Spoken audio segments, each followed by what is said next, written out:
nombre es Andrés Felipe Bedoya Cárdenas, secretario general de la Universidad del Tolima, orgulloso joven formado desde el Colegio por la Educación Pública, egresado de una universidad pública, la universidad pública más importante del departamento del Tolima, y a ello le debo mi agradecimiento y mi amor al sistema público de educación.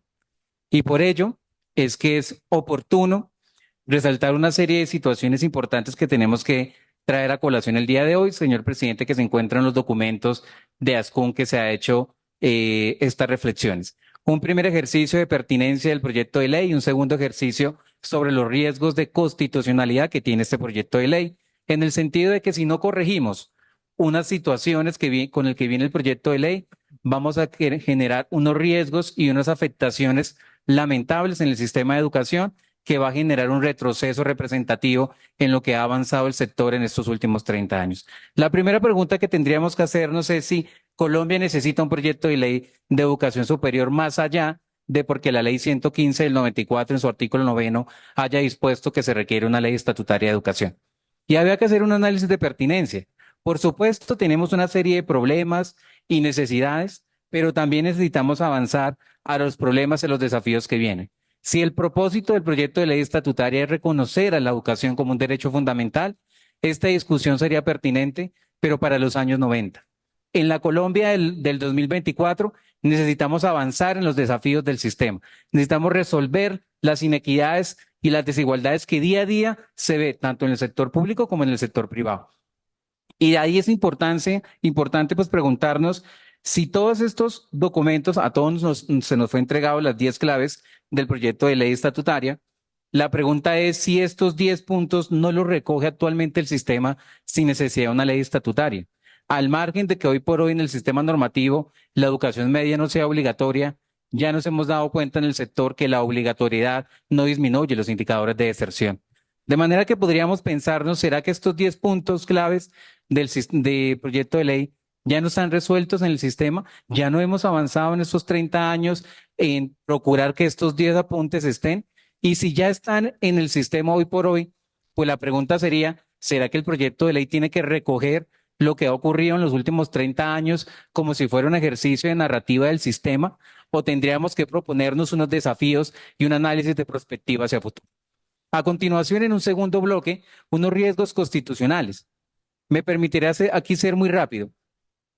Si bien es cierto, en la exposición de motivos se señaló que el proyecto de ley cumpliría con unas expectativas y unas líneas jurisprudenciales de la Corte Constitucional, lamento informar que ni en la exposición de motivo ni en la exposición de primero y segundo debate se hizo mención a una sentencia sumamente importante que desde 1994 la Corte Constitucional, en sentencia C-311 del 94, ya señaló cómo se hace una ley estatutaria de educación. Sentencia que fue reiterada en un pronunciamiento del 2008 por parte de la Corte Constitucional, sentencia C-756 del 2008, que nos enseña cómo se hace una ley estatutaria y que si hacemos el ejercicio de comparar el documento que hoy por hoy tenemos, pues nos daremos cuenta de que no complace esa necesidad o esa técnica constitucional y eso va a generar un efecto constitucional que se denomina riesgo de congelamiento del sistema jurídico, como quiera que el legislador estatutario invade competencias del legislador ordinario. Otro segundo componente que ya fue debatido en la Cámara de Representantes es la definición de educación. Cuando vemos cómo define el artículo segundo de la educación en su alcance, nos vamos a dar cuenta que este es contradictorio al artículo 67 constitucional. ¿Por qué? Porque introduce una categoría extraña, un concepto polivalente, demasiado ambiguo y considero un poco riesgoso para el sistema mixto que hoy por hoy tiene Colombia y es el concepto de bien común. Muchas veces nosotros utilizamos el concepto de bien común, interés general, como para cerrar un buen discurso, como para hacer una buena tesis, una buena disertación, pero este concepto se debe saber utilizar en las dinámicas jurídicas o constitucionales en un determinado país. ¿Y obedece a qué? Obedece que cuando comparamos la definición de educación, nuestra Constitución define la educación como un derecho, un servicio público y una obligación del Estado, pero no lo define como un bien común. Considero que agregar esa categoría. Si bien pueda sonido para que culmine. Creo yo que agregar esa definición es nociva, por supuesto, el artículo 67 constitucional. Y rápidamente, otro adictivo que es vulneratorio de la Constitución y especialmente algo que nosotros, las universidades públicas, cuidamos mucho, es nuestra autonomía universitaria. No puede haber esa interferencia que tiene el literal O del artículo 12. No solamente afecta a la autonomía universitaria, como bien lo indicó el rector de la Universidad de La Sabana, sino que afecta a la democracia representativa. Me permito leer algo que dice claramente este literal. Dice que se prohíbe cualquier forma de delegación que sustituya la elección directa. Resulta que la democracia representativa se llama democracia por delegación.